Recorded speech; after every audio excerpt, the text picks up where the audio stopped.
Well, hello and welcome to the Whitfield Analysis. I am your host, Sam Whitfield, recording here at NGC Studios, and I'm so thankful for you all to be able to join me today. Contact info as usual. If you'd like to leave the voicemail, if you'd like to leave the podcast a voicemail, you can do so by calling the number at any time. 941-564-5805 is that number. You can follow me on Twitter at smw_ngc. And of course, the website is thesamwhitfield.com. Alright folks, so welcome back to the program. It's been a while. It has been quite a while indeed. You know, folks, I have to be honest. I'm really I've been trying this writing thing more with blogging, and I have to be honest. In some ways, I enjoy it more than podcasting, because I feel like with podcasts, you have to pull clips and check your audio levels and make sure that everything is good to go. With a blog, you just have to write and proofread a little bit, and since I have dictation software built into my computer, it's not that big of a problem for me to quote unquote write anymore. So I do enjoy writing. I still do enjoy podcasting, but I don't really have time to do podcasting as much anymore. But there are days like today when I feel like podcasting is somewhat necessary. I feel that it's necessary that I talk about this issue rather than just write about this issue. And what issue am I talking about? This whole Black Lives Matter thing. And when I was doing the live version of the show with Jeff and I talked about this multiple times. We had guests on the show, and we talked about this multiple times. And yet, 2 years later, 3 years later, because let's be honest, this thing has been going on since, this whole Black Lives Matter thing has really been going on since Trayvon Martin. I mean, that's where it started, and it's spiraled out of control. The latest incident that everyone is talking about, they're trying to make this into a Trayvon Martin, folks. I swear. There's that. Did you see that story last week where a girl in a public school, a mostly predominant black high school, she's in class and she's using her cell phone, and the teacher asks her to put it away. She refuses to put her phone away, so the teacher asks her again. She still refuses to put the phone away. The teacher ends up having to call security, and security gets involved, and the guard comes in, asks her to give him the phone. She won't give him the phone. He then asks her politely to get out of her desk and come with him. She refuses and talks back to him. And when that happens, he he grabs her to get her out of the seat, and the way the mainstream media reports it, he slammed her on the desk. So there's police brutality. And it's horrible because this big white cop, slammed a innocent high school girl down on her desk, and he was just being mean, and he was just being cruel, and oh my God, the humanity. That's the way they're reporting the story, folks. But what very few of the mainstream media outlets will say is that when the cop tried to grab her hand merely to get her out of the seat, she punched him in the face. She assaulted the cop, so right then and there, she committed a felony because assaulting a cop, that is a felony. And in his defense, he slammed her. He didn't even slam her. He pinned her against the table, from what I saw. And it wasn't even that hard. I've seen, if anyone has ever watched Bad Boys or 48 Hours or any one of those cop shows, hell, if you go on YouTube and watch, cops busting someone, I did research on this last night to see. When cops want to take down someone, believe me, it's a lot. They do a lot worse than just pinning someone against a desk.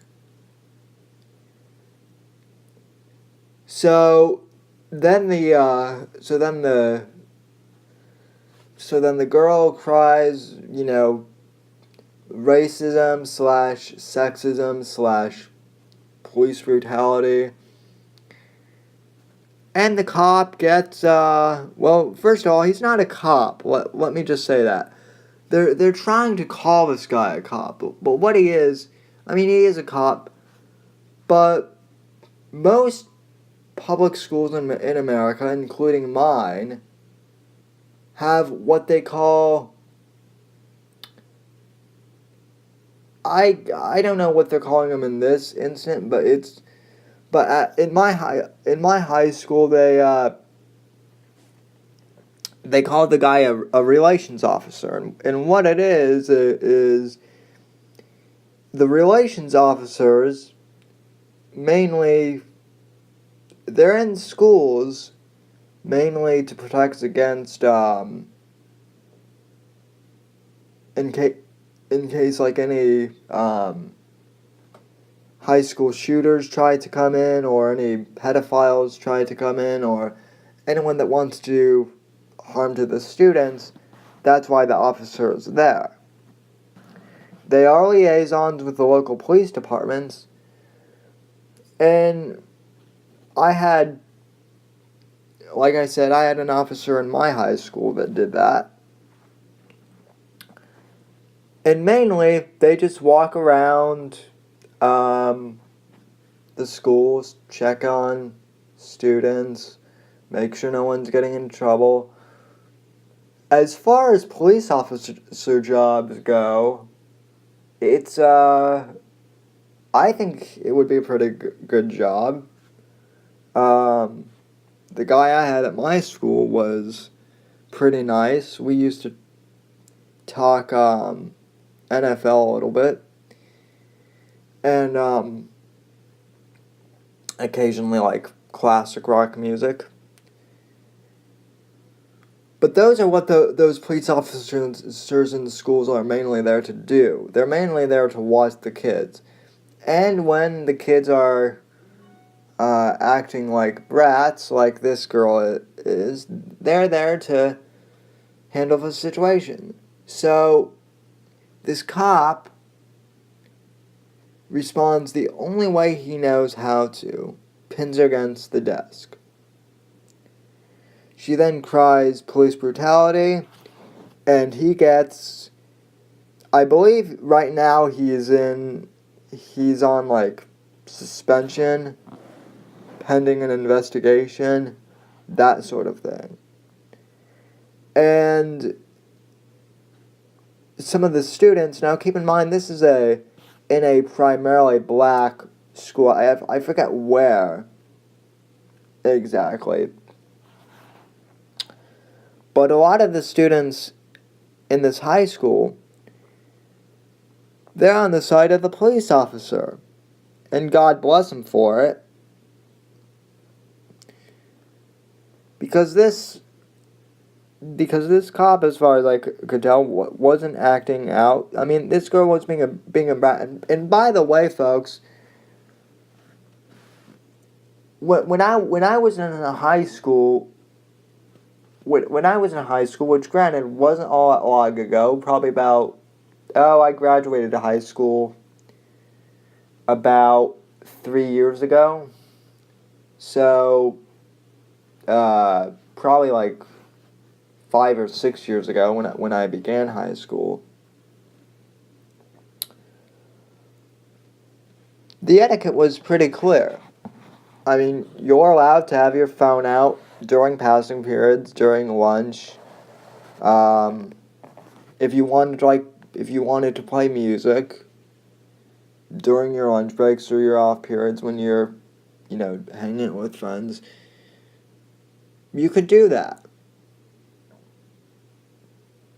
Just fine.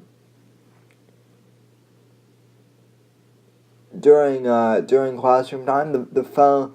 Well, it depended on the teachers. Some of the teachers, I have to tell you, when I was in high school,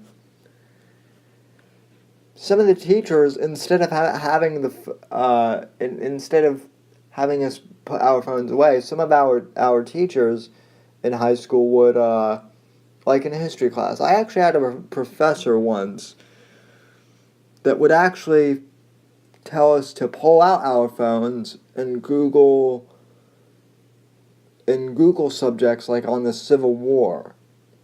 We would literally do that in class. We would Google stuff in class, some of the teachers. And it was pretty cool.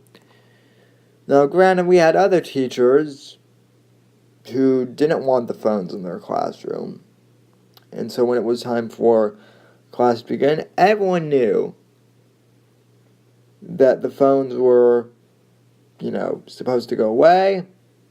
If you didn't comply with that rule, your phone would get taken away, and your parents would have to come pick up the phone.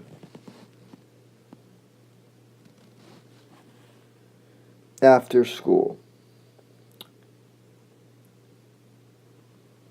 Now, for this girl to cause as much trouble as she did over a phone, that's the real heart of the matter here. Is she was goofing off and disrespecting the teacher, and the cop had to be called in to respond. And she hit him.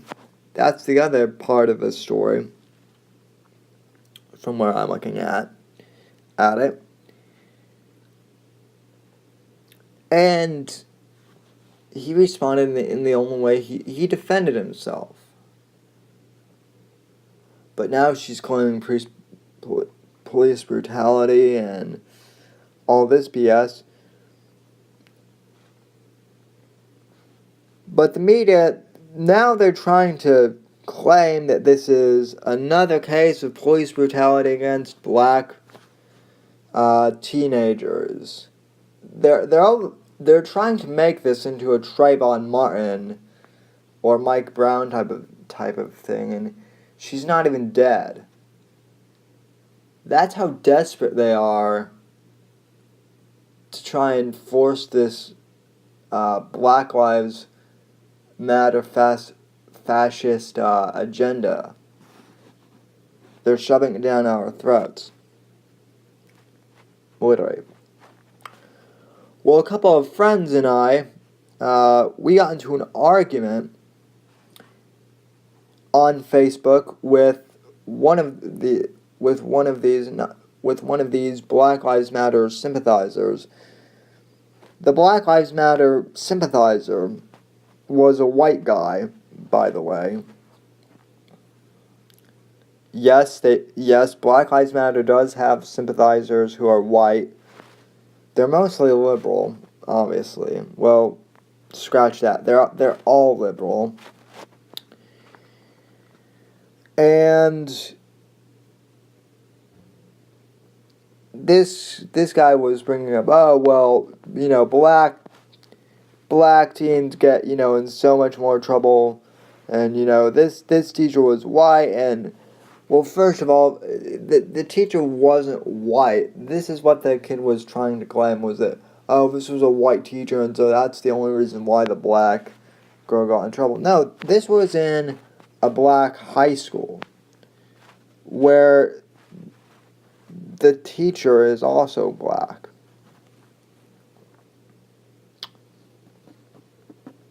The cop might have been white, but the teacher, the one asking the cop to come in, was black.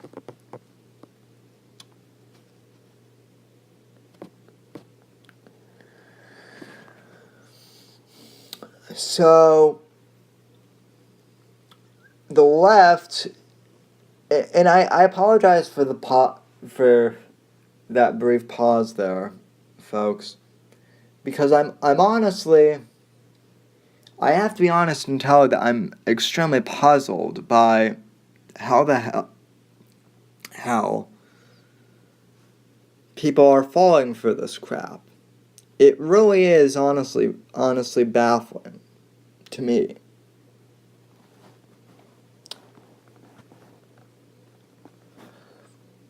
So as I said, my friends and I were getting into an argument with this white lib over Black Lives Matter, and he was talking out, and the white lib was trying to talk about how, well, black kids get in trouble in schools disproportionately and all that stuff. And so my friends and I, we found videos. There's this one video that I'm going to try to link to a blog post on my website, in which a black teen is literally getting up in the face of his high school teacher, who's a black woman, and he's threatening to beat her up.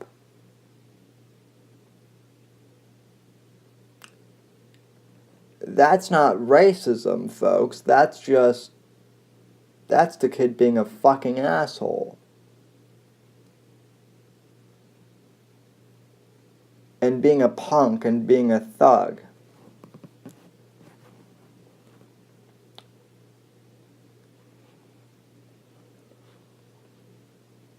Because see folks, and here's my overall point, and here's what I wanted to get to. This whole incident of this girl being pinned by the cop, it's not an issue of race at all, or cops, or violence, or anything. That's not even what it ties into. It ties into a deeper rooted situation, which is that the education system is not equipped to raise kids. Now what do I mean by that? The education system is not equipped to raise our kids. Well, for the last 40 years or so, the hard left has had this idea that because your kids spend the majority of their lives in school, or the majority of their childhoods in school, let's think about it this way. The liberal argument is that from age 4 to 18, your children are primarily in school, right? Therefore, according to their logic, schools are better equipped to raise kids than parents are in some ways. This is an old liberal talking point that has been spun for years, and yet it's just simply not true. The truth of the matter is that it's the exact opposite. Schools are completely unequipped to raise kids. Rather, it's the family's responsibility to raise kids.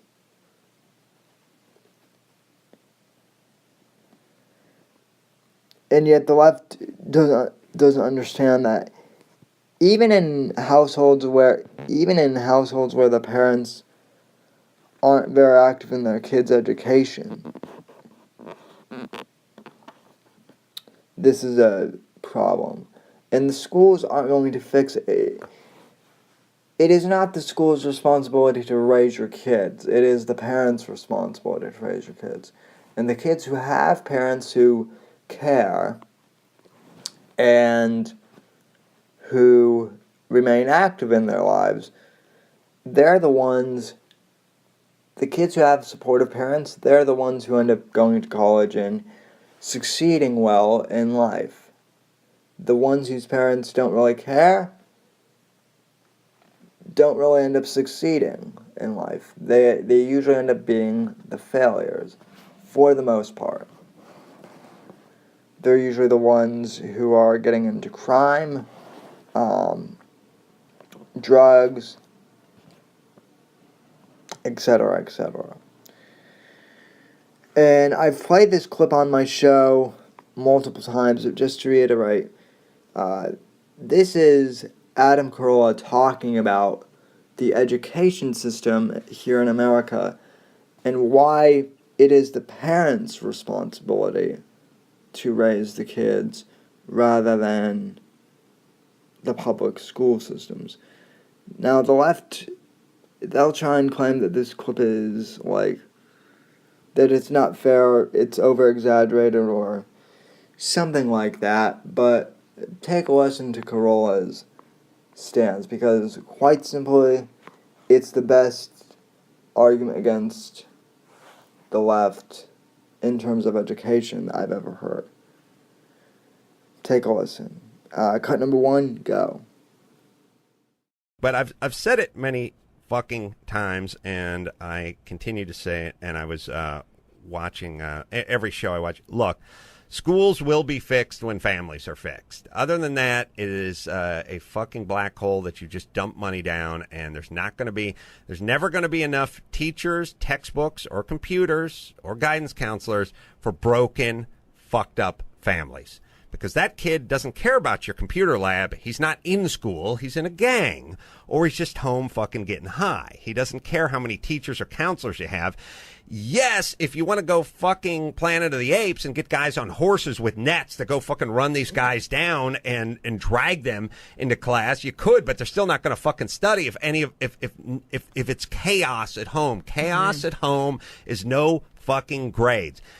Intact at home, fine. North Hollywood High, greatest fucking petri dish of all time for this. It's just white guys, Jewish guys, Asian guys, black guys, Mexican guys, and the Jews and a couple of the Asians and a handful of whitey that studied, regardless of their background, just studied. They all went off to college, and the rest of us went on to dig ditches, and that's it. My family didn't give a fuck. Ray's family didn't give a fuck. Chris's family didn't give a fuck. Pretty easy, pretty simple equation. Nate Wittenberg and Jeff Buck's family gave a fuck, and thus they went to Cal and Stanford, and that's it. So we always get into this fucking more textbooks, more computers, more this, more that. Let's really... Can we just, like, we would be the world's worst scientists. I wish they were latchkey kids. They're out fucking running around in the streets. And those kids are, I mean, they don't come from anything. They don't come from any place. There's no one to do homework with them. There's nobody to settle down and sit at a table with them. They're fucking all over the road. They have no future. And you could grab them by the ear and drag them into school, and the next day you'd have to go looking for them again. So, again, teachers... It's a moot point at that point. Versus, fuck 42 kids. You could have 82 kids in one textbook. If they're all highly motivated and there, you go Little House on the Prairie. And you'd be fine. So since we all know this, we know I'm right. Everyone knows this. And yes, you could bury kids and teachers and counselors and computers. Yes, that would make a difference. But we don't have those kind of resources. And why should we waste money on 1,000 counselors and 1,000 new, whatever, when we can focus on the root of the problem? And isn't that the essence of an education? Yeah, it's a question of how to make people care, how to make people value it, and more supplies throwing supplies isn't gonna change that fundamental disconnect. And it's ironic. It's sort of like when the state gets behind the lottery. It's ironic that you people are getting behind this legalized gambling for retarded people. You of all people, you who are supposed to be the sort of the conscience of our society. You who are saying this is bad, this is wrong, you should work hard, you study, you pay your taxes, you raise your family. You're the ones who are selling fucking lottery tickets of all fucking people. I want you to sell crack while you're at it. So the idea that you have a school in this academic setting and all these people sitting around with advanced degrees trying to put their finger on the problem of why are we placing so low in math and why are we placing so low in sciences, and nobody ever focusing on the home life, the family, the broken family, and the fact that these kids don't stand a fucking chance starting in the first grade because the family is so scattered and all over the place. It's negligent. And if these guys were accountants, you'd have to fire them immediately because you'd lose all of your money. I know they're liars. I know they're smarter than this. I know they haven't been. Of course they know. Yeah. They all fucking know. That's why they dance around it. That's why when you watch these things, in urban communities, hunger, crime, poverty, anything but what? You named four. That chick named four causes for urban communities not doing well in testing scores and missed the main one, which is broken families. Of course she knows. It's not a coincidence. You'd have, even if you were just an imbecile, you'd have to make the top fucking four when it's 1, 2, 3, and 4 in order of importance of this kid's test scores. It's at the fucking top, middle, and bottom of reasons why, but you just dance right around it. Of course they know. God, if they don't know, they have fucking, sorry, hold your ears, Brian, tumors. They need fucking MRIs and CAT scans. Wait a minute. No, they know. They dance around it. Everyone knows. They all dance around it. Fine. Fine. Thank you. You guys are so evolved, and the problem is just going to keep getting better with you at the helm, dancing around the cause of the problem. And again, whether it's an aircraft falling out of the sky or plate tectonics, do we really want the professionals dancing around the topic? Oh, the pilot was black. So what? You don't want to get into wind shear, or you don't want to talk about the screw drive mechanism on the MD-80? The whole game of politics is obvious. I'm saying something obvious. Appealing to as many people as possible. All right, so that's Corolla on education in general, and it's true. It is absolutely true. This whole issue with Trayvon Martin and Mike Brown and now this girl.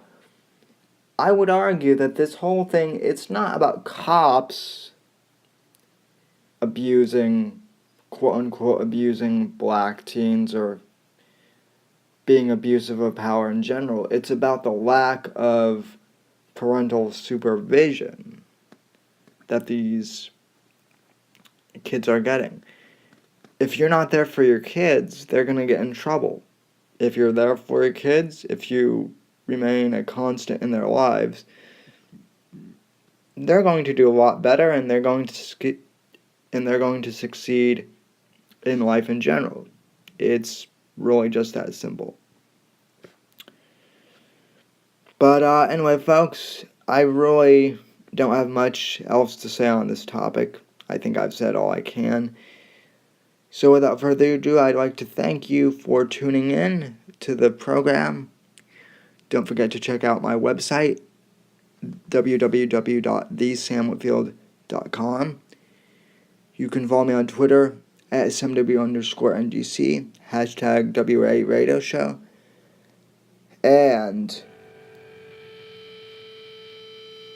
until next time, folks, we'll see you.